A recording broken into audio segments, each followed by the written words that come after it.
اما بعد فقد قال اللہ تبارک و تعالی کما ورد فی سورۃ الملک اعوذ باللہ من الشیطان الرجیم بسم اللہ الرحمن الرحیم تبارک الذی بیدہ الملک وهو علی کل شیء قدیر الذی خلق الموت والحیاة لیبلوکم ایکم احسن عملا وقال عز وجل كما ورد في سورة الكهف انا جعلنا ما على الارض زینۃ لها لنبلوهم ایہم احسن عملا وقال عز وجل كما ورد في سورة البقرة وإذ ابتلى إبراهيم ربه بكلمات فأتمهن قال إني جاعلك للناس إماما إلى قوله تعالى إذ قال له ربه أسلم قال اسلمت لرب العالمین صدق اللہ العظیم رب اشرح لی صدری ویسر لی امری واحلل عقدۃ من لسانی یفقہوا قولی اللہم ربنا الہمنا رشدنا واعذنا من شرور انفسنا اللہم ارنا الحق حقا وارزقنا اتباعہ وارنا الباطل باطلا وارزقنا اجتنابہ آمین یا رب العالمین۔ آج یہ تین موضوعات پر آج بات کرنی ہے۔ فلسفہ حیات، فلسفہ زندگی از روئے قرآن، پھر جو امتحان دنیا میں اللہ تعالیٰ کی طرف سے انسانوں کو پیش آتے ہیں، ان کے بڑے بڑے مواقع اور بڑے بڑے ان میں امتحانات کون سے ہیں، اور ان کی ایک مکمل کامل پوری طرح کامیاب شخصیت حضرت ابراہیم علیہ السلام، اور پھر ان کی شخصیت کے حوالے سے نمبر 3 حج اور عید الاضحیٰ کا معاملہ۔ تو ہم سب سے پہلے شروع کر رہے ہیں، میں نے آیات جو تلاوت کی ہیں وہ اسی پہلے موضوع سے متعلق۔ دیکھیے فلسفہ تخلیق کیا ہے، اس کے 2 حصے ہیں۔ ایک تو یہ کہ اس پوری کائنات کی تخلیق کی کیا علت ہے، کیا غایت ہے، کیا مقصد ہے، کس لیے یہ تخلیق کی اللہ ہے، اس پر کہیں گفتگو قرآن میں نہیں ہوئی ہے، اور میرے علم کی حد تک کسی صحیح حدیث میں بھی اس موضوع کا ذکر نہیں ہے۔ البتہ ایک حدیث ہے، وہ حدیث جو محدثین کے بڑے کڑے معیار ہے کسی حدیث کو تسلیم کرنے کے ضمن میں، روایت کی شرائط، ان پر تو وہ حدیث پوری نہیں اترتی ہے، لیکن اپنے مفہوم کے اعتبار سے، اپنے اصل مضمون کے اعتبار سے وہ اس درجے اہم ہے کہ اکثر مفسرین کرام نے، متکلمین حضرات نے، سب نے اس سے تسلیم کیا، کوٹ کیا۔ ویسے یہ بات میں نے اس سے پہلے آپ کو اصولاً ایک مرتبہ بتائی تھی، ہر سچی بات کا ثابت ہو جانا ضروری نہیں ہے۔ اگر کوئی حدیث اس معیار پر پوری نہیں اتری، اس کا مطلب یہ نہیں کہ جھوٹی ہے۔ اسی لیے ہمارے ہاں 2 اصطلاحات علیحدہ ہیں، ضعیف اور موضوع۔ موضوع وہ حدیث ہے جو گھڑی گئی ہے، جس کے بارے میں طے کر لیا محدثین نے کہ اس کی کوئی اثر ہے ہی نہیں، کوئی بنیاد ہے ہی نہیں، کوئی جڑ ہے ہی نہیں، یہ تو گھڑ لی گئی، موضوع وضع کی گئی۔ ظاہر بات ہے کہ اس حدیث کی طرف تو کوئی ہمیں دلچسپی ہوگی نہیں، نہ اس سے کوئی عقیدے کا مسئلہ طے ہوگا، نہ عمل کا فیصلہ طے ہوگا کہ کوئی شے حلال یا حرام اس حدیث کی روح سے ہو جائے۔ البتہ دوسری حدیث وہ ہے ضعیف ہے، یعنی ضعیف ہے اس معنی میں کہ اس کی سند پوری نہیں مل رہی۔ اب یہ چیز جو ہے میں بتا رہا ہوں آپ کو کہ یہ تو آپ کو دنیا میں ہمیشہ پیش آئے گا۔ آپ کسی وکیل سے پوچھ لیجئے، کوئی مقدمہ ہو ہی نہیں سکتا جب تک کچھ جھوٹ شامل نہ کیا جائے۔ خالص حقیقت کے اوپر کوئی کتنا ہی سچا مقدمہ ہو، آپ جیت نہیں سکتے۔ تو کسی شے کا ثابت نہ ہو سکنا روایتاً، یہ اس کی دلیل نہیں ہے کہ وہ موضوع ہے، معاذ اللہ، وہ ضعیف ہے۔ اس ضعیف کا مطلب کیا ہے؟ اس کی بنیاد پر کوئی عقیدہ طے نہیں ہوگا، اس کی بنیاد پر کوئی شرعی حکم نہیں بنے گا۔ باقی اگر اس میں کوئی حکمت کی باتیں ہیں، اگر اس میں کوئی ایسی چیزیں ہیں کہ جو ہمارے لیے قیمتی موتی ہیں علم کی حکمت کے، تو اس کو اختیار کیا جائے۔ تو اسی طرح کی یہ حدیث ہے کہ، اور حدیث قدسی ہے، اور یہ واحد حدیث ہے کہ جو اس موضوع پر ہے، جو میرے علم کی حد تک یہ کائنات کیوں پیدا کی اللہ نے۔ تو حدیث کیا ہے قدسی؟ کنت کنزا مخفیا فاحببت ان اعرف فخلقت الخلق۔ میں ایک چھپا ہوا خزانہ تھا۔ اب آپ دیکھیے، جب کائنات ابھی نہیں بنائی تھی اللہ نے، اللہ تو تھا نا، ذات باری تعالیٰ میں ساری صفات موجود تھی، قدرت کاملہ موجود تھی، اس کا کوئی ظہور نہیں تھا، اس کا کوئی پہچاننے والا نہیں تھا۔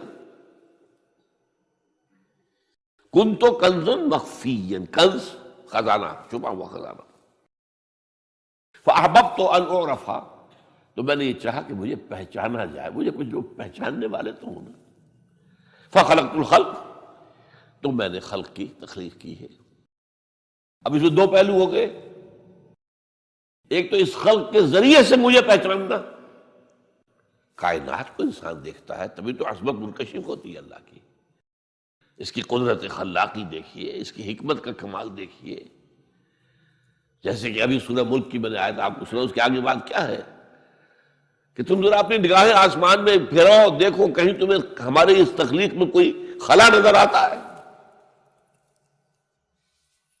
پھر دیکھو، پھر دیکھو، تمہاری نگاہیں تھک ہار کر واپس آ جائیں گی، تمہیں کہیں کوئی خلا نظر نہیں آئے گی۔ اتنی کامل تخلیق۔ تو اگر کامل تخلیق ہے تو کامل تو اللہ کی ذات ہوئی نا، جس نے اس کو پیدا کیا۔ ایک تو اس کائنات سے اللہ کو پہچانا جائے، اور ایک کو پہچاننے والا بھی تو ہونا، وہ ہے آدم۔ اسی لیے تخلیق کا کمال، نقطہ عروج، کلائمیکس آدم، انسان، اس کو عقل دی، اپنی عقل سے دیکھو، پہچانا۔ یہ اصل میں امتحان کا معاملہ ہوا ہے کہ جہاں تک تو ہے تخلیق کلی کا سوال، اس کا تو اس کے سوا کوئی ہمارے پاس کوئی اور جواب ہے ہی نہیں، بس سیدھی سی بات۔ یہ حدیث قدسی کہ کنت کنزا مخفیا فاحببت ان اعرف فخلقت الخلق۔ ہاں، اب اس میں حیات دنیاوی کا مقصد کیا ہے؟ یہ جو انسان کی زندگی ہے، یہ کوئی 30 40 50 60 70 80 برس کی نہیں ہے۔ ہم پچھلے دنوں وہ احادیث پڑھ چکے ہیں، اور وہ آیات قرآن مجید ہیں جن میں کہ انسانی زندگی کے 5 ادوار میں نے گنوا دیے آپ کو۔ پہلی تخلیق ہوئی تھی صرف ارواح کی شکل میں، بدن نہیں تھے، وہ پہلی زندگی تھی ہماری۔ پھر ہمیں سلا دیا گیا، کولڈ سٹوریج میں رکھ دیا گیا، پھر اس دنیا کا سارا نظام مادی بنا، اور اس میں تخلیق آدم ہوئی مٹی سے، تو پھر وہ آدم کی روح پھونکی گئی، یہ دوسرا دور آ گیا۔ اب آدم ہے، روح آدم جمع، جس میں آدم۔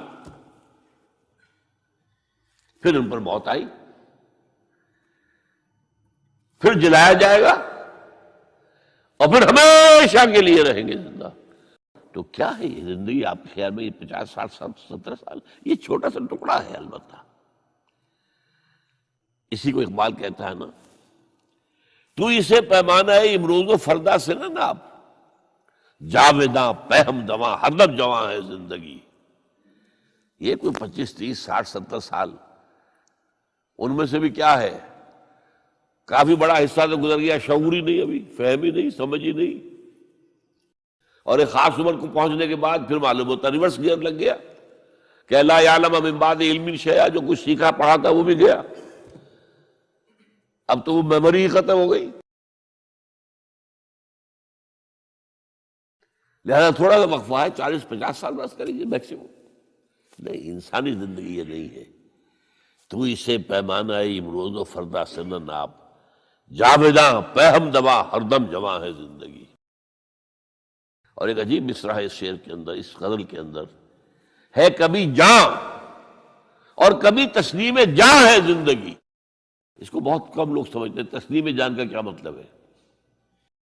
اس وقت تو میری زندگی کیا ہے، میری جان کے حوالے سے زندہ ہوں نا میں، ہے کبھی جان، اور اگر میں اللہ کی راہ میں گردن کٹوا دوں تو جان دے کر جو زندگی ملے گی اس سے جیسے تو اور کوئی زندگی ہو ہی نہیں سکتی۔ تسلیم جان، جان دے دینا۔ ولا تقولوا لمن يقتل في سبيل الله اموات بل احياء ولكن لا تشعرون۔ اور پھر اس میں شعر آتا ہے آخری علامہ اقبال کا، الزم ہستی سے تو ابرا ہے مانند حباب۔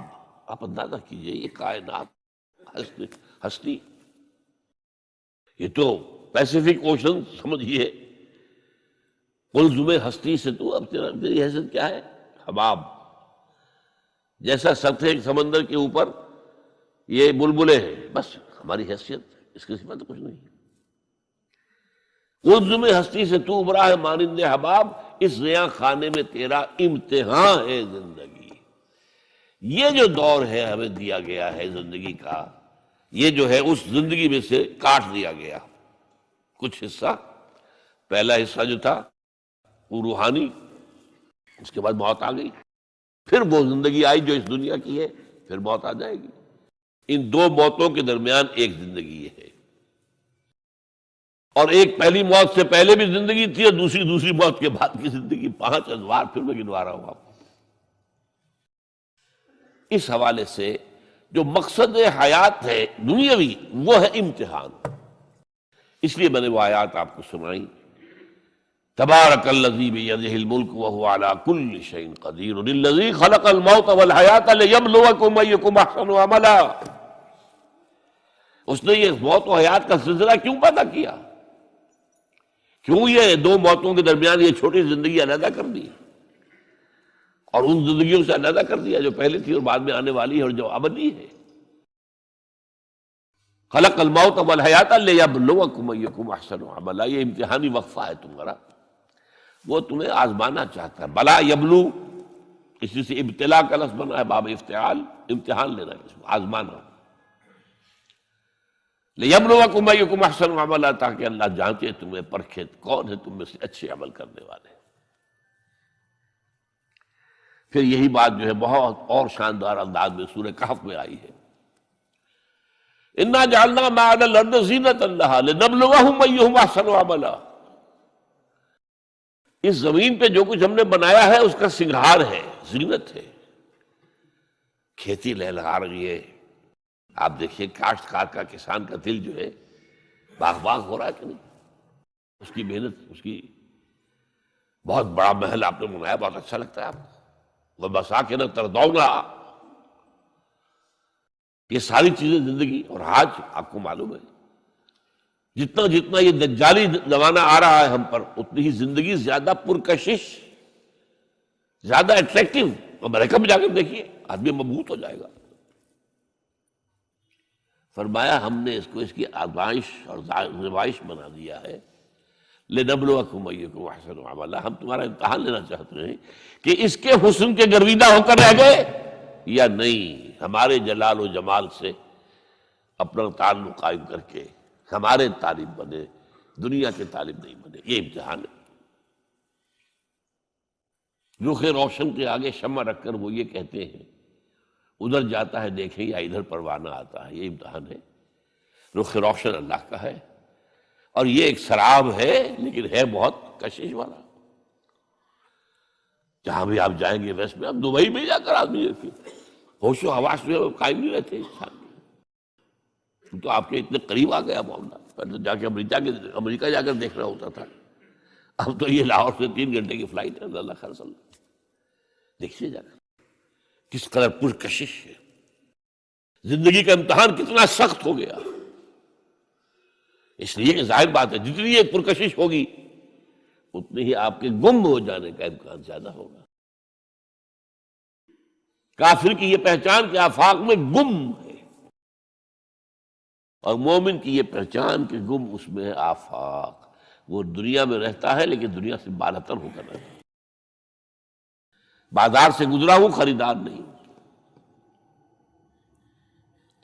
یہ جو انسانی زندگی کا یہ جو دنیاوی حصہ ہے، تو گویا کہ اس کا مقصد کیا ہے وہ واضح ہے، قرآن نے واضح کیا، ابتلا آزمائش، لنبلوکم ایکم احسن عملا۔ اس کام کے لیے ہم نے دنیا کے اندر آرائش بھی پیدا کر دی، زیبائش بھی پیدا کر دی۔ تمہارا امتحان ہے، تم ہم سے نہ لگاتے ہو، ہم سے محبت کرتے ہو، والذین آمنوا اشد حبا للہ، یا تمہارے دل پر تسلط ہو جاتا ہے اس دنیا کی اور مال و دولت کی محبت کا، بس تم گئے تو ادھر گئے یا ادھر آئے، either you are with us or against us، دنیا کے ہو گئے تو ہمارے خلاف آواز تو نہ رہے پھر۔ اب اس میں آپ کو گنواتا ہوں یہ امتحانات کڑے کون کون سے امتحان ہیں جن سے انسان گزرتا ہے، جس کا میں نے کہا ہے کامل مرقع ہے حضرت ابراہیم علیہ السلام کی شخصیت، ان کی زندگی۔ سب سے پہلا انسان کا امتحان جو ہے اس کے عقل کا، شعور کا،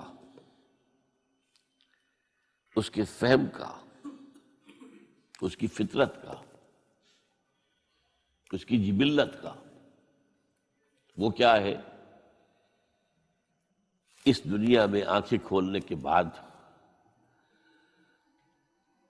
اللہ تعالیٰ پر ایمان لاتا ہے یا نہیں؟ اللہ کو پہچانتا ہے کہ نہیں؟ میرا خالق کون؟ میرا مالک کون؟ میرا پیدا کرنے والا کون؟ کون میرا محبوب ہے؟ کون میرا مقصود ہے؟ کون میرا مطلوب ہے؟ کون میرا حاکم ہے؟ کون میرا آقا ہے؟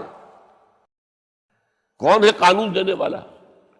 کون ہے ہدایت دینے والا؟ یہ پہچان لینا عقل و فطرت کا پہلا امتحان ہے جس سے انسان گزرتا ہے۔ اور ظاہر بات یہ امتحان جتنا کسی ماحول میں گمراہی، شرک، کفر کے تہ برتہ اندھیرے ہوں گے اتنا ہی امتحان سخت ہوگا۔ آپ مسلمانوں کے ماحول میں رہ رہے ہیں تو ٹھیک ہے، مسلمان بھی اب دنیا پرست بن گئے ہیں یا جو بھی آپ کہیں، حقیقی مسلمان تو دیکھنے کو نہیں ملتا، پھر بھی بہرحال اسلام تو ہے نا یہاں، کسی نہ کسی دیکھ کو تو چیز کو تو اللہ یاد آ جاتا ہے، کبھی نہ کبھی تو کسی کی بات ہی دل میں اتر جاتی ہے، کوئی اللہ کا بندہ جو ہے خلوص و اخلاص سے کہتا ہے بات اور وہ آپ کے دل میں اتر گئی۔ آپ ایسے معاشرے کا تصور کیجیے جہاں سرے سے ہدایت ہے ہی نہیں، کفر ہی کفر ہے، شرک ہی شرک ہے، باطل ہی باطل ہے، اس میں ایک شخص آنکھ کھولے اور پھر وہاں وہ خالق حقیقی کو پہچان لے، یہ ہے سب سے بڑی کامیابی۔ آپ کو معلوم ہے قرآن مجید میں سورہ انعام میں پورا قصہ بیان ہوا ہے، جس ماحول میں کہ حضرت ابراہیم نے آنکھ کھولی ہے وہ ماحول کون سا ہے؟ ہر طرح کا شرک وہاں پر انتہائی درجے میں موجود تھا، سورج اور چاند اور ستاروں کی پرستش، بتوں کی پرستش، اور سیاسی شرک۔ بادشاہ کہتا تھا میں خدا ہوں، نمرود جو دعویٰ تھا فرعون کا وہی اس کا تھا۔ کہیں سے کوئی توحید، کوئی اللہ کی بات، کوئی نیکی کی بات، کہیں کوئی روشنی، کوئی کرن اس معاشرے میں تھی؟ اس معاشرے میں خالص اللہ نے جو فطرت سلیمہ عطا کی تھی اور جو عقل سلیم عطا کیا تھا، اس کی روشنی میں سفر کرتے ہوئے ان تمام معبودوں کا انکار کر کے انی وجہت وجہی للذی فطر السماوات والارض حنیفا وانا من المشرکین، میں تمہارے ان معبودوں کو نہیں مانتا، میں ان کی نفی کرتا ہوں، ان سب کا باغی ہوں، یہ سب گمراہی ہے، میں نے اپنا رخ کر لیا ہے ہر طرف سے یکسو ہو کر اس ہستی کی طرف جو آسمان اور زمین کی خالق ہے، سورج کا بنانے والا۔ میں سورج کو نہیں پوچھتا، سورج کے بنانے والے کو پوچھتا ہوں۔ میں چاند کا پجاری نہیں ہوں، چاند کے خالق کا پجاری ہوں۔ یہ ستاروں کا میں پجاری نہیں ہوں، ستاروں کے پیدا کرنے والوں کا، والے کا میں پجاری ہوں، کائنات کا نہیں ہوں، کائنات کے خالق کا۔ انی وجہت وجہی للذی فطر السماوات والارض حنیفا وما انا من المشرکین۔ یہ پہلا امتحان ہے۔ دیکھیے اپنے اوپر قیاس نہ کیجیے، آپ کو جو اللہ نے پیدا کیا مسلمانوں کے گھر میں، آپ کے ایک کان میں پیدا ہوتے ہی اذان کہہ دی گئی، دوسرے میں اقامت کہہ دی گئی، آخر کہیں نہ کہیں تو کوئی اثر اس کا ہوتا ہوگا نا، تبھی تو، ورنہ یہ بے مقصد تو کام نہیں ہے۔ اگر حضور سے مسنون ہے یہ، کیا پتہ ہمارے تحت الشعور کی کون سی ٹیپ جو ہے وہ اس وقت چل رہی ہو اور اس کے اوپر جو ہے یہ نقش ہو گئے، کچھ نہیں کہہ سکتے۔ لیکن وہاں جو کچھ بھی نہیں تھا، کفری کفر، سیاسی شرک، مذہبی شرک، ستارہ پرستی کا شرک، بت پرستی کا شرک، اس میں ایک نوجوان سلیم الفطرت نوجوان، اس نے ان تمام سے رخ موڑ کر ایک اللہ کی ہستی کی طرف۔ اب آپ سوچئے دوسرا امتحان آتا ہے، اب حق پر پہنچ تو گئے، حق پر کھڑے رہنا آسان نہیں ہے۔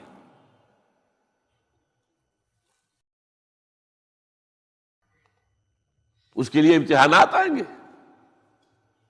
آزمایا جائے گا۔ الف لام میم احاسب الناس ان یترکوا ان یقولوا آمنا وهم لا یفتنون وَلَقَدْ فَتَنَّا الَّذِينَ مِن قَبْلِهِمْ فَلَيَعْلَمَنَّ اللَّهُ الَّذِينَ صَدَقُوا وَلَيَعْلَمَنَّ الْكَاذِبِينَ۔ ہم تو آزماتے ہیں، پھر تم نے کہہ تو دیا ربی اللہ، اچھا آپ دیکھتے ہیں، تمہیں جانچیں گے، پرکھیں گے، امتحان دیں گے تمہارا۔ وہ امتحان کیا تھا؟ اسی کو کہا نا سورۃ حامیم سجدہ، ان الذین قالوا ربنا اللہ ثم استقاموا، بے شک وہ لوگ جنہوں نے کہا ہمارا رب اللہ ہے اور پھر جم گئے۔ یہ جم جانا جو ہے اس استقامت میں قیامت مضمر ہے۔ سب سے پہلے گھر میں جنگ ہوئی، باپ کہتا ہے ابراہیم کیا، اراغب انت عن آلہتی یا ابراہیم، اے ابراہیم یہ کیا، تم میرے آلہہ، میرے جو معبود ہیں ان سے تم نے روگردانی کر دی ہے۔ اور ابراہیم سمجھا رہے ہیں، یا ابت، ابا جان، انی قد جانی من العلم ما لم یاتک فاتبعنی اہدک صراطا سویا۔ ابا جان میرے پاس وہ علم آیا ہے جو آپ کے پاس نہیں آیا، مجھے اللہ نے وحی کے ذریعے سے ہدایت کاملہ عطا کر دی ہے، تو آپ کو میری پیروی کرنی پڑے گی۔ دیکھیے بات الٹی ہو رہی ہے، وہ باپ ہے، تم بیٹے ہو، وہ کہہ سکتا ہے میں نے اپنے یہ بال دھوپ میں سفید کیے، تم کل کے بچے، آج تم مجھ سے مانگ رہے ہو، مطالبہ کر رہے ہو، دلیل پہلے دی ہے۔ یا ابت انی قد جانی من العلم ما لم یاتک، وہ علم کا وہ شعبہ آپ کے پاس ہے ہی نہیں جو اللہ نے مجھے وحی کے ذریعے سے دے دیا ہے، لہٰذا آپ کو میری پیروی کرنی ہوگی۔ یا ابت لا تعبد الشیطان، ابا جان دیکھیں شیطان کی پیروی نہ کیجیے، انہ کان للرحمن عصیا، وہ تو رحمان کا بڑا گنہگار تھا، سرکش تھا، باغی تھا۔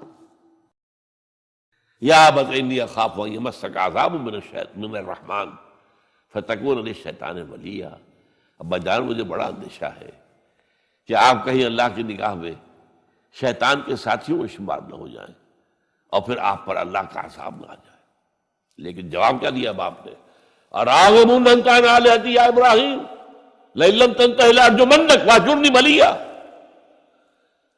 اے ابراہیم میرے آلہہ، میرے معبودوں سے روگردانی کر رہا ہے، بعد نہیں آؤ گے سنسار کر دوں گا، پتھر مار مار کے ہلاک کر دوں گا، اور نکل جاؤ، دفع ہو جاؤ میری نگاہوں کے سامنے سے۔ وہ فطرت سلیمہ کا حامل نوجوان کیا کہتا ہے، قال سلام علیک، اچھا ابا جان آپ پر سلامتی ہو، میں قال سلام علیک، میں جاتا ہوں، گھر چھوڑ کے جا رہا ہوں، لیکن میں اپنے رب سے آپ کے لیے دعا کروں گا کہ وہ آپ کو ہدایت دے، وہ مجھ پر بڑا مہربان ہے، مجھے امید ہے کہ وہ میری اس دعا کو رد نہیں کرے۔ اب اس سے ذرا آگے بات بڑھی، ابراہیم سوچتے ہیں کہ ان لوگوں کے اوپر کوئی تیشہ زوردار مارنا ہوگا، یہ جاگنے کو تیار نہیں ہے، میں ان سے کہتا ہوں تو ہاں کہتے ہیں ہاں ٹھیک تو کہہ رہے ہو تم، لیکن نہیں بھائی ہمارے آباء و اجداد کا دین ہے، اس پہ چلے آ رہے ہیں، کیسے چھوڑ دیں ہم؟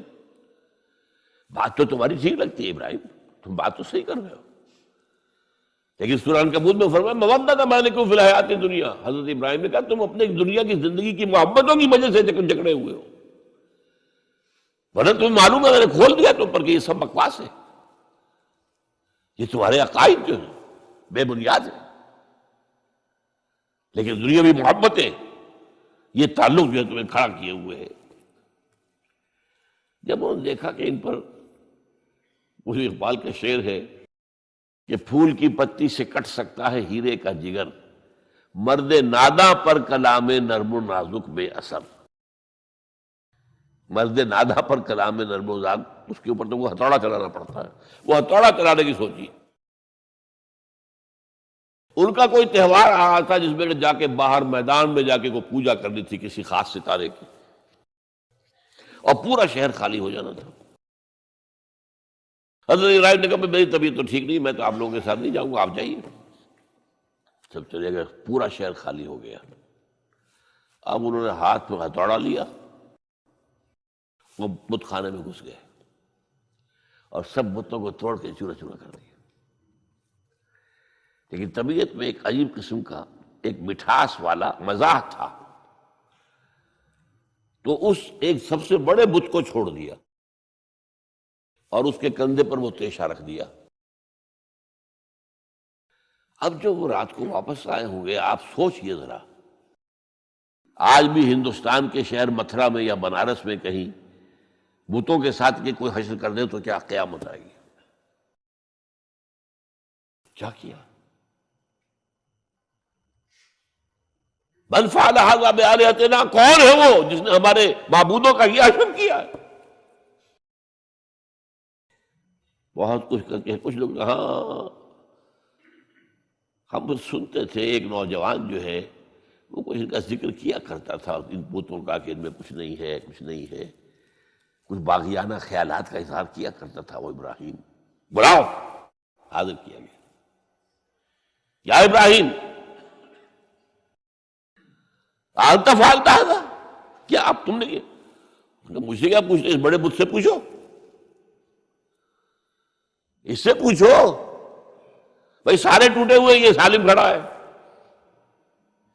اور نمبر دو جسے کہتے ہیں پولیس کی اصطلاح میں آلہ واردات، قتل کیا تھا تو کس چیز سے کیا تھا وہ بھی برآمد ہو گیا، وہ چھری بھی مل گئی ہے، اس پر خون کے دھبے بھی ہیں، اور آج تو آپ کو معلوم ہے کہ خون کے قطرے سے بھی پتہ چل جاتا ہے کہ کس کا خون تھا، جینیٹکس کے ذریعے سے، تو اس نے کیا ہوگا۔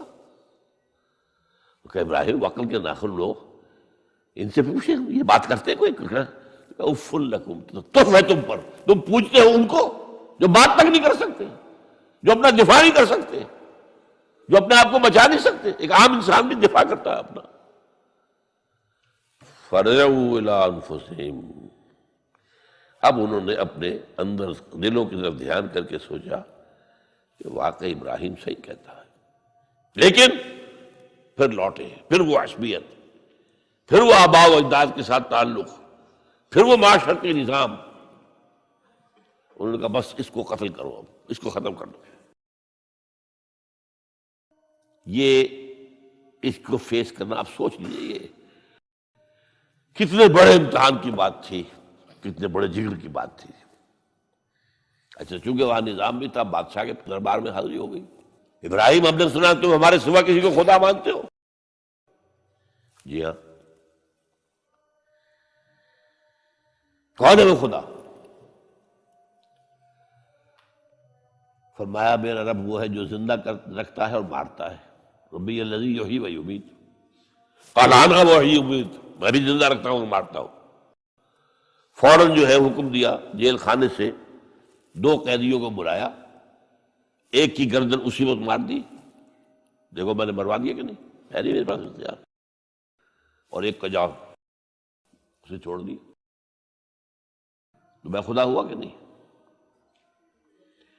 حضرت ابراہیم نے سمجھ لیا کہ اب یہ جس قسم کی کچ بحثی میں آ گیا ہے، یہاں بھی کوئی ہتھوڑا چلانا پڑے گا۔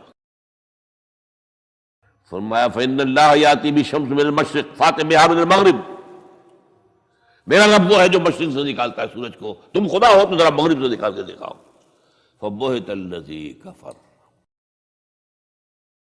تو وہ جو کافر تھا مبہوت ہو کر، اب کیا کہیں، آئے بائیں شائیں، فبہت الذی کفر۔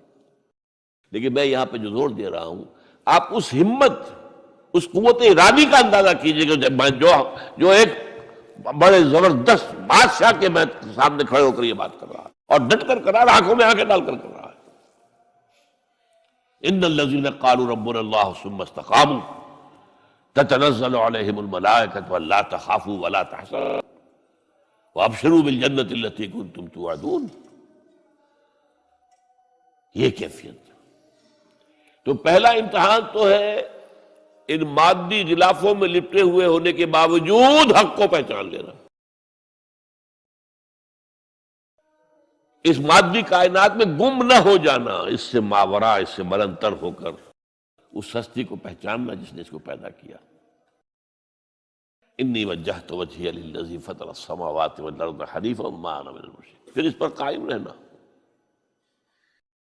اور بڑے سے بڑا رزق لینا۔ آپ نے گھر سے نکال دیا، ٹھیک ہے چل جا رہا ہوں۔ قال السلام علیک ساستغفر لک ربی انہ کان بی حفیہ۔ موت کو فیس کیا ہے تو اس طرح کیا ہے، اور کیسا جواب دیا ہو، کیسا، میں نے کہا ایک مذاق کا انداز تھا ان کے عمل میں کہ اس سے پوچھو، ایک صحیح سالم کھڑا باقی ٹوٹے ہوئے، تو کرنے والا یہ سرکمسٹانشل ایویڈنس کیا ہوتا ہو۔ آج بھی آپ کے ہاں مقدمات کے اندر ایک سرکمسٹانشل ایویڈنس بھی تو ہوتا ہے نا، حالات، قرائن کی کیا گواہی ہے۔ تو وہ سالم میں باقی سب ٹوٹے ہوئے ہیں، دوسرے یہ کہ آلہ جو ہے اس کے پاس سے برآمد ہو رہا ہے، اس کے کندھے پر رکھا ہوا، اور پھر یہ کہ بادشاہ کے دربار میں جا کر جس طرح اس کی انکار کیا ہے اس کی خدائی کا، ان کا ٹھیک ہے، اس کو تو اب زندہ آگ میں ڈالو اور یہ گر جائے، ختم کر دو، اس کو بسم کر دو۔ اچھا، اس کے لیے تیاریاں کی گئی ہیں، سورہ صافات میں اس کا ذکر موجود ہے۔ تو اب حضرت ابراہیم دیکھ رہے ہیں کہ میرے لیے آگ کا الاؤ تیار ہو رہا ہے بہت بڑا، ایک اوپر مچان بنائی گئی ہے جہاں سے کہ ان کو پھینکنا ہے آگ میں، سب ہو رہا ہے۔ وہ سب یہ کس لیے کر رہے تھے؟ یہ نوجوان کے ہوش ٹھکانے آ جائیں گے جب آگ دیکھے گا سامنے۔ ابھی تو کوئی آیا نہیں نا امتحان اس پر، اسی لیے قرآن میں آیا ہے کہ ہم نے ان کو ناکام کر دیا جنہوں نے کہ یہ آزمائش ڈالی تھی۔ حضرت ابراہیم کود گئے۔ اقبال کہتا ہے بے خطر کود پڑا آتش نمرود میں عشق، عقل ہے محو تماشائے لبے بام ابھی۔ دیکھیے یہ دو عقلیں ہیں، یہ سمجھ لیجیے۔ ایک عقل وہ ہے جو پہچان لے، ایک عقل وہ ہے جو آگے چلنے سے روکے۔ دیکھو جواب ٹھیک نہیں، تمہارا کیا کر رہے ہو، اپنی جان سے کھیل رہے ہو، جان سے چلے جاؤ گے۔ تو عقل جو ہے ایک معنی میں وہ حقیقت کو پہچاننے میں مددگار ہے، اگرچہ منزل تک نہیں پہنچا سکتی۔ گزر جا عقل سے آگے کہ یہ نور چراغ راہ ہے، منزل نہیں ہے۔ پاس چراغ رکھا ہے تو روشنی تو ہو جائے گی نا، کچھ نہ کچھ دکھا دے گی، بس یہ چراغ راہ ہے، یہ آخری منزل تک عقل نہیں پہچان سکتی۔ یہ تو فطرت انسانی ہے، قلب ہے، روح انسانی ہے، وہ پہچانتی ہے۔ اور عقل گو آستان سے دور نہیں، اس کی قسمت میں پر حضور نہیں، حاضری نہیں ہوتی وہاں۔ اللہ تک پہنچانے والی شے عشق ہے، اللہ کی محبت ہے۔ آگے چلنے سے تو عقل روکتی۔ عقل کا لفظ جو ہے وہ اس سے پہلے یقیناً کئی مرتبہ میں نے یہاں پہ بیان کیا ہوگا۔ عقل کے معنی ہے روکنے والی۔ یہ جو سعودیز جو ہے وہ اپنے سروں کے اوپر ایک باندھتے ہیں، کوئی سنہری رنگ کا ہوتا ہے، کچھ ہوتا ہے اس اوپر رومال کے اوپر، اس کو اقال کہتے ہیں، اقال۔ یہ ان کی پرانی بدویانہ، جب ان کو کھانے پینے کو بھی نہیں ملتا تھا، بھوکے پیاسے ننگے پاؤں ننگے بدن رہتے تھے، اس وقت سے ایک رواج ہے۔ ان کی ساری زندگی جو ہے گھومتی تھی اونٹ کے گرد، اونٹی کا گوشت کھا لینا ہے، اونٹی کا دودھ پی لینا ہے، اونٹ کے اوپر سواری کر لینی ہے، اونٹ کی کھال سے جو ہے وہ خیمے بنا لینے ہیں، اونٹ کے بالوں سے اپنے لیے کوئی کمبل بنا، اونٹ ہی اونٹ تھا۔ جیسے ہمارے یہاں پنجاب میں جن علاقوں کو کہا جاتا ہے جو جانگلی علاقہ، وہ بھینس ہی بھینس تھی، بھینس کا کلچر تھا وہاں، بھینس کا دودھ پی لیا، بھینس کے مکھن سے کھا لیا، لسی سے نہا لیے، اور یہ ساری چیزیں جو ہے بھینس کا گوشت کھا لیا، بھینس ہی بھینس تھی۔ اور کیا تھا؟ یہ مجھ کلچر تھا یہاں کا سارا، یہ جو آپ کے ہاں جانگلی کہلاتے ہیں۔ یہ تو آباد کار آئے ہیں جلندھر سے، ہوشیارپور سے، گرداسپور سے، وہ آباد کاروں نے آ کے پھر یہاں پر جو ہے وہ ساری چیزیں بتائی ہیں، ورنہ یار کس کو جانتے، گڑ کی نہیں جانتے، گڑ کس بلا کا نام نہیں جانتے، چینی تو بہت دور کی بات ہے، گڑ نہیں جانتے۔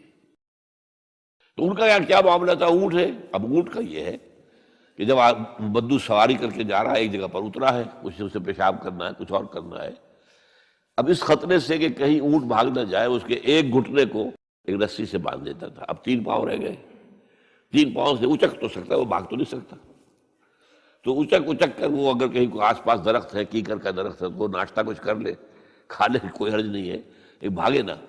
تو وہ جو رسی جس سے اونٹ باندھتے تھے، اس کا گھٹنا، وہ اب کیا ہوا، اب اسے جانا ہے سفر پر دوبارہ، وہ جائے گا، وہ رسی وہاں سے کھول کے سر پہ باندھ لے گا، کاٹ کے رسی کو۔ یہ اقال، اب وہ سنہری بھی ہوتے ہیں، کیا کیا خوبصورت ہوتے ہیں، لاکھوں روپے کا ہوتا ہے، لیکن تہذیبی پس منظر اس کا یہ ہے۔ اب ظاہر بات ہے کہ وہ تو لوگ، اس لیے حدیث میں یہ لفظ آیا ہے۔ ایک مرتبہ حضور مسجد نبی میں تشریف فرما تھے، باہر کوئی بدو آئے صحابی باہر سے، اور انہوں نے اپنے اونٹ کا یا اونٹنی کا گھٹنا نہیں باندھا، اسے ویسے ہی چھوڑ کے اندر آ گئے۔ حضور نے فرمایا تم نے اس کا گھٹنا کیوں نہیں باندھا؟ جواب دیا میں نے اللہ پر توکل کیا۔ فرمایا غلط، اعقلھا ثم توکل، پہلے اس کا گھٹنا باندھو پھر توکل کرو۔ وسائل کا استعمال ترک کر دینا توکل نہیں ہے۔ ہاں یہ سمجھو کہ وسائل کے ذریعے سے نہیں ہوگا، جو بھی کچھ ہوگا اللہ کی کیے سے ہوگا، لیکن وسائل کا استعمال تو کرنا ہے۔ وہ توکل اسلام میں نہیں ہے جو رہبانیت کا توکل ہے۔ بہرحال تو یہ اب جو ہے عقل جو ہے، اب اس وقت جو کہ بے خطر کود پڑا آتش نمرود میں عشق، عقل ہے محو تماشائے لبے بام، ابھی عقل تو وہیں پر کھڑی ہوئی سوچ رہی ہے کودنا چاہیے کہ نہیں کودنا چاہیے، اور ابراہیم کود بھی چکا۔ لوگ حیران رہ گئے، لیکن اللہ نے اس آگ کو گل و گلزار بنا دیا۔ قلنا یا نار کونی بردا وسلام علی ابراہیم۔ اب آیا چوتھا امتحان کہہ لیجیے اس کو۔ یہ رسولوں کے باب میں اللہ کا قاعدہ ہے، اس قوم کی طرف کسی رسول کو بھیجیں، اگر وہ قتل کرنے پر آمادہ ہو جائے رسول کو، تو پھر وہاں سے ہجرت کی اجازت ہوتی ہے۔ جیسے حضور جب دارالندوہ میں فیصلہ ہو گیا کہ اب قتل کر دو محمد کو صلی اللہ علیہ وسلم، اس سے پہلے یہ اندیشہ تھا جب تک کہ ابو طالب زندہ تھے کہ چچا سپورٹ پر ہے ابو طالب، اب بنو ہاشم کا وہ سردار ہے، تو یہ ہماری جو ہے ان فائٹنگ ہو جائے گی، ٹرائبل، انٹر ٹرائبل یا انٹرا ٹرائبل کہنا چاہیے، کہ قریش کے اندر ہی آپس میں جب ہم لڑ پڑیں گے تو ہماری جو دھاک بیٹھی ہوئی ہے پورے عرب میں وہ تو ختم ہو جائے گی۔ A house divided amongst itself cannot stand۔ یہ وہ چیز تھی جو ابھی تک ان کے ہاتھ روکے ہوئے تھی۔ اب ابو طالب مر گئے، اب جو سردار ہے بنو ہاشم کا وہ ابو لہب ہے، وہ حضور کا وزیر سب سے بڑا دشمن ہے، لہذا فیصلہ ہو گیا۔ تب آپ گئے ہیں طائف، اور وہاں سے بھی ناکام آئے ہیں۔ اس کے بعد یہ ہے کہ باقی سب صحابہ کو آپ نے اجازت دے دی چلے جاؤ مدینے، لیکن ابھی آپ منتظر رہے جب تک کہ ایکسپریس پرمیشن نہ آئے۔ رسول اپنی جگہ چھوڑ نہیں سکتا۔ بہرحال یہ ایک علیحدہ معاملہ ہے کہ اس میں تھوڑی سی خطا ہو گئی تھی حضرت یونس علیہ السلام کے ساتھ، کہ وہ اپنی قوم کے اس رویے سے دل برداشتہ ہو کر غصے کے اندر بھرے ہوئے، یہ ماننے والے نہیں، ناہنجار لوگ چھوڑ کر چلے گئے، اگرچہ اللہ کی اجازت ابھی نہیں آئی تھی۔ یہی وجہ ہے اللہ نے انہیں سزا دی مچھلی کے پیٹ میں رہے، وہاں وہ استغفار کرتے رہے، لا الہ الا انت سبحانک انی کنت من الظالمین۔ پھر اس ویل مچھلی نے اگل دیا ان کو اور ساحل کے اوپر رہے، اس کا پورا ذکر ہے قرآن مجید میں۔ بہرحال تو یہ اب معاملہ آ گیا وطن کو چھوڑنے کا، لہذا ہجرت کی۔ اب ان قال انی ذاہب الی ربی سیہدین، ٹھیک ہے تم لوگوں کا حال یہ ہے، میں نے تمہیں ہر طرح سمجھایا، نرم بھی سمجھایا، گرم بھی سمجھایا، تمہارے اوپر ہتھوڑے بھی برسائے اور پھول بھی برسائے، تم کسی طرح ماننے والے نہیں ہو، اب تم میری جان کے دشمن بن گئے ہو، تو ٹھیک ہے پھر میں جاتا ہوں۔ انی ذاہب الی ربی سیہدین رب ہب لی من الصالحین۔ ایک دعا اور نکل آئی اس وقت دل سے، اے اللہ مجھے صالح اولاد عطا فرما۔ 80 برس سے تجاوز ہو چکی تھی عمر، اولاد نہیں تھی۔ آپ کے اپنے خاندان سے تھیں جو اہلیہ تھی سارہ رضی اللہ تعالی عنہ، بانجھ نہیں ہے، اولاد نہیں ہوئی، اللہ کی مرضی ہے۔ بہرحال حضرت ابراہیم کے ساتھ ہجرت کرنے والوں میں حضرت سارہ بھی تھی آپ کی اہلیہ، حضرت لوط بھی تھے آپ کے بھتیجے، اور حضرت لوط کی اہلیہ بھی تھی۔ یہ اہلیہ جو ہے لوط کی، یہ مومنہ تھی، یہ ساتھ انہوں نے ہجرت کی ہے۔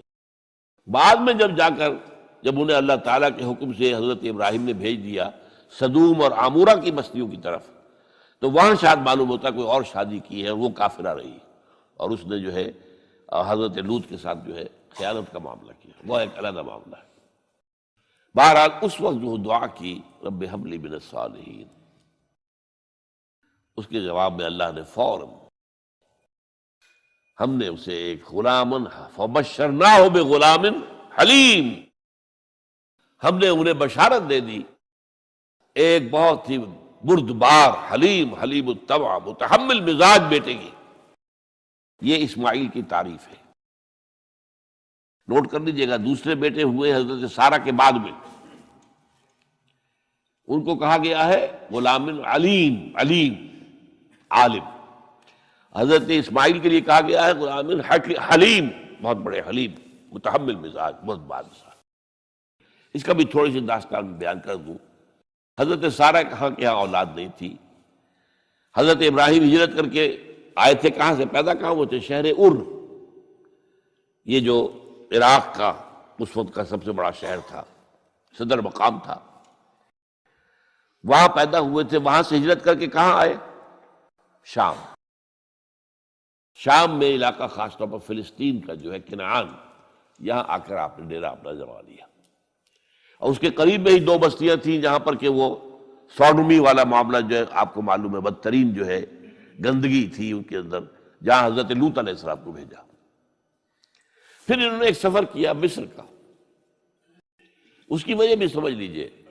مصر میں اس وقت جو خاندان حکمران تھا وہ عرب تھا اصلاً، وہ مصری نہیں تھے، وہ فرائضہ نہیں تھے، وہ مصر کے تھے، عرب سے آ کر لوگوں نے قبضہ کیا تھا۔ تو حضرت ابراہیم وہاں گئے، وہاں ان کی بڑی پذیرائی ہوئی۔ ایک حادثہ سا بھی ہوا کہ یہ اندیشہ تھا کہ کہیں حضرت سارہ بہت خوبصورت تھی، تو کوئی بادشاہ جو ہے، وہ بادشاہوں کے اپنے انداز ہوتے ہیں، تو کوئی جو ہے کوئی غلط حرکت نہ کرے۔ تو کہا کہ سارہ سے کہا کہ میں جب یہ مجھ سے پوچھے گا یہ کون ہے تو میں کہہ دوں گا میری بہن ہے، نہیں میں کہوں بیوی تو پھر تو وہ کہے گا ٹھیک ہے پھر یہ اب میں لیتا ہوں اس کو، بہن ہے۔ بہرحال اس میں جو بھی ہوا، اللہ تعالیٰ نے حضرت سارہ کی عزت بھی بچائی۔ وہ معجزہ دیکھا حضرت ابراہیم کی طرف سے جو اللہ نے پیش کیا، جیسے حضرت سارہ کو مصر کے بادشاہ کی اس غلط نیت سے بچائے رکھا۔ پھر اس شخص نے جو ہے اپنی بیٹی ہاجرہ یہ خدمت میں پیش کی۔ یہ ہاجرہ کنیز نہیں تھی، یہ اصل میں یہودیوں نے مشہور کر دیا ہے۔ یہودی کہتے ہیں کہ اصل بیوی تو تھی حضرت سارہ، اور سارہ کے ہاں اولاد بعد میں ہوئی ہے، وہ ہے اسحاق کے بیٹے ہیں یعقوب، یعقوب کی اولاد ہم ہیں، تو اصل تو ابراہیم کی اولاد ہم ہیں۔ ہاجرہ جو ہے تو کنیز تھی، لوڈی تھی، لہذا اس کی وہ عزت ہی نہیں، اسماعیل کی تو وہ عزت ہی نہیں، اسماعیل کا وہ مقام ہی نہیں۔ یہ یہودیوں کا قول ہے، لیکن وہ اصل میں کنیز نہیں تھی، وہ بیٹی تھی، شہزادی تھی، بلکہ تاریخ نے اپنے آپ کو پھر دہرایا ہے کئی ہزار سال بعد۔ حضور نے صلح حدیبیہ کے بعد جب خطوط لکھے ہیں دعوتی بادشاہوں کے نام، شہنشاہ ایران، شہنشاہ روم، مقوقس مصر، نجاشی حبشہ، خطوط لکھے، تو مقوقس جو ایک طرح کا بادشاہ تھا، پیٹریارک تھا، جو الیگزینڈریا کا، اس نے اکرام کیا حضور کے جو سفیر تھا، ان کا بڑی عزت کی، احترام کیا، اور پھر حضور کی خدمت میں دو جو ہے خواتین کو بھی بھیجا۔ اب اس زمانے میں یہی رواج دنیا کے اندر چلتے تھے، اور یہ گھوڑا بھیجا، دلدل، وہ جو حضور صلی اللہ علیہ وسلم کا بہترین گھوڑا تھا، تو انہی میں سے ایک کنیز جو ہے ان سے حضور نے نکاح کیا، ماریہ قبطیہ، اور ماریہ قبطیہ سے اللہ نے اولاد دی حضور کو عمر کے آخری درجے میں، حضرت ابراہیم نام رکھا ان کا۔ نوٹ کیجیے، سائیکل مکمل ہو رہا ہے۔ ابراہیم گئے تھے مصر، وہاں سے ہاجرہ آئی، اور اس سے اسماعیل ہوئے، اسماعیل سے یہ ساری نسل چلی، محمد پیدا ہوئے، محمد کے نکاح میں پھر مصر سے آئی ہوئی ایک خاتون آئی ہے ماریہ قبطیہ، ان سے جو پیدا ہوئے ان کا نام ابراہیم رکھا۔ تو یہ گویا کہ یہ ایک عجیب سائیکل ہے۔ بہرحال لیکن جب حضرت سارہ نے دیکھا کہ میرے ہاں تو اولاد نہیں ہو رہی، تو حضرت ابراہیم سے کہا کہ میں آپ ہاجرہ کے ساتھ آپ جو ہے زر و شوقت معاملہ قائم کر لیجئے، تو اللہ آپ کو ان کے ذریعے سے اولاد دے دے، مجھے تو امید نہیں ہے کہ میرے ہاں اولاد ہو۔ تو اس پر حضرت ابراہیم نے ان کے ساتھ وہ رشتہ قائم کیا، اور اللہ نے اسماعیل جیسا بیٹا دے دیا۔ اب اللہ تعالیٰ نے حکم دیا ہاجرہ اور اپنے اس بیٹے کو لے جاؤ، اور جاؤ وہاں بواد غیر ذی زرع، جاؤ وہاں حجاز کی اس وادی کے اندر، وادی غیر ذی زرع، وہاں ان کو چھوڑ دو۔ اب یہ امتحان دیکھیے، توکل کا امتحان۔ حضرت ابراہیم لے آئے، کوئی متنفس نہیں، کوئی گھاس تک پیدا نہیں ہو رہی، کوئی درخت کا ہونا تو اور بڑی بات ہے کہ کھجور کا درخت ہو یا کوئی اور درخت بھی نہیں، پانی نہیں، پانی کا ایک مشکیزہ تھا ابراہیم کے پاس، وہ چھوڑ دیا، کچھ کھجوریں تھیں وہ دے دی اور چلے۔ حاجرہ پوچھتی ہمیں کس کے پاس سارے چھوڑ کے جا رہے ہیں؟ کہنے لگے اللہ کے۔ یہ ہے توکل، اللہ کا حکم ہے، دعائیں مانگ مانگ کر، رب حب لی من الصالحین فبشرناہ بغلام حلیم۔